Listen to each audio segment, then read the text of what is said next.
So ముఖ్యంగా ఇప్పుడుండే చాలా ఎండల్లో మనకి ఎక్కువ మోతాదులో డీహైడ్రేషన్ కానీ సన్ స్ట్రోక్ కానీ వీక్నెస్ కానీ ఇలాంటివి చూస్తుంటాం.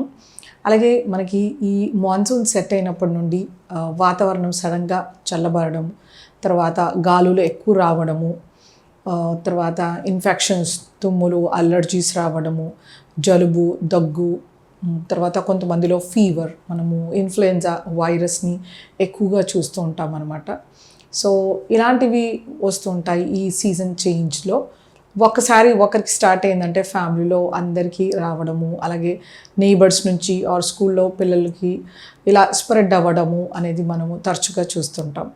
సో ఈ రెయినీ సీజన్లో మనం తీసుకోవాల్సిన జాగ్రత్తలు ఏంటంటే, మనకి ఎప్పుడే కానీ ఒకరికి ఇంట్లో ఇన్ఫెక్షన్ వచ్చినప్పుడు, అది ఇన్ఫ్లుయెన్జా ఉండొచ్చు, కోల్డ్, కాఫ్, కానీ వాళ్ళకి ఒక మాస్క్ సిస్టమ్ అనేది మనము కాఫ్ ఎటికెట్స్ ఏదో ఉంటాయో అవన్నీ మనం జాగ్రత్తగా వాళ్ళకి నేర్పించాల్సి ఉంటుంది. హ్యాండ్ కర్చీఫ్స్ షేర్ చేసుకోవడం కానీ, యూటెన్సిల్స్ షేర్ చేసుకోకుండా చూసుకోవాలి మనం. గ్లాసెస్, ప్లేట్ షేర్ చేసుకోకుండా, అలాగే స్కూల్ పిల్లలు బాటిల్స్ షేర్ చేసుకోకుండా ఉండాలి. సో ఇలాంటివి జాగ్రత్తగా మనం చూసుకోవాలి.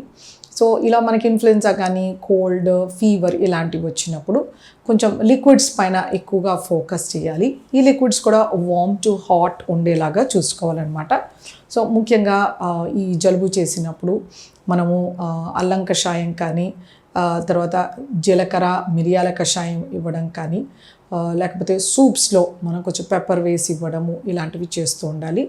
సో మనకి అల్లం అనేది ఒక యాంటీ ఫ్లూ మెడిసిన్, అలాగే ఇది ఒక మంచి యాంటీ ఇన్ఫ్లమేటరీ, తర్వాత ఇది మన కఫాన్ని కూడా కరిగిస్తుంది. సో మనము 1 ఇంచు అల్లంని దంచి నీళ్ళలో వేసి దాన్ని మరిగించేటప్పుడు కొంచెం ధనియాలు, కొంచెం జీలకర్ర వేసి దాన్ని కషాయంలాగా చేసి వాళ్ళకి ఇవ్వడం చేస్తే కనుక మంచి medicinal properties and anti flu ప్రాపర్టీస్తో మనకి ఆ ఫ్లూ సిమ్టమ్స్ ఏవైతే ఉంటాయో, గొంతు నొప్పి రావడం కానీ, అలాగే మనకి మింగడానికి ఇబ్బంది ఉండడము, ముక్కు కారణం, ఇలాంటివి కనిపిస్తుంటాయి. సో ఈ సిమ్టమ్స్ అనేవి మనకు త్వరగా సబ్సైడ్ అవుతాయి అన్నమాట. అలాగే మనము రకరకాల సూప్స్ ఇంట్లోనే చేసుకోవచ్చు. ప్యాకెట్ ప్రాసెస్డ్ సూప్స్ వాడకుండా టొమాటో సూప్ కానీ, వెజిటేబుల్ సూప్ కానీ, స్పినచ్ సూప్ కానీ, chicken soup, mutton bone soup, వీటిని మంచి హై ప్రోటీన్ ఉంటాయి వీటిలో. అలాగే పప్పు సూప్ కూడా చేసుకోవచ్చు మనం, రకరకాల పప్పు సూప్. వీటిలో పెప్పర్, జీరా పౌడర్ వేసిన, మిరియం పొడి కానీ, జీలకర్ర పొడి వేయడం వలన మనకి మంచి anti inflammatory and antibiotic properties ఉంటాయన్నమాట. సో ఇవి తీసుకోవడం వలన మనకి గొంతుకు చాలా సూదింగ్ ఎఫెక్ట్ ఉంటుంది. అలాగే ఇలాంటి హెడేక్, కోల్డ్, కాఫ్ ఉండేటప్పుడు మనకు ఆకలి ఉండదు, తినాలనిపించదు.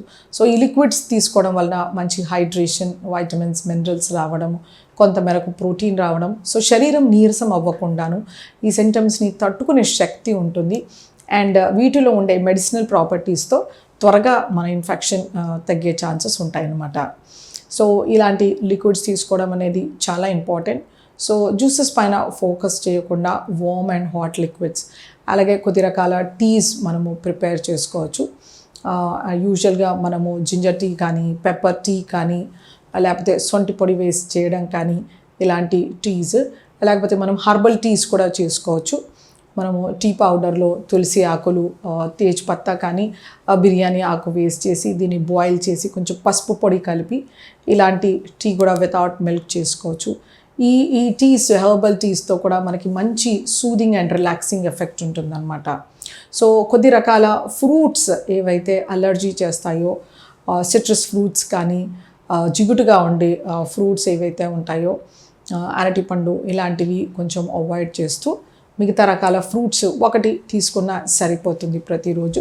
సో మంచి liquids, warm to hot liquids, తర్వాత హాట్గా ఉండే ఫుడ్ ఏవైనా వేడివేడిగా తీసుకుంటే కనుక కొంచెం వెల్లుల్లి కారం కానీ, కరివేపాకు కారం కానీ, అలాగే ఇంకా రకరకాల చట్నీ పౌడర్స్ వేసి ఇవ్వడం కానీ, రోటి పచ్చళ్ళతో ఇవ్వడం కానీ, సో వాళ్ళకి కొంచెం మంచి న్యూట్రసిటికల్స్ లభించడం వలన వాళ్ళ అపిటైట్ అనేది ఇంక్రీజ్ అవుతుంది. సో వాళ్ళకి తినడానికి కూడా టేస్టీగా ఉంటాయి. సో ఇలాంటి వేడి వేడి ఫుడ్స్ మనము ఈ సీజన్లో ఇస్తే వాళ్ళు త్వరగా కోలుకుంటారు.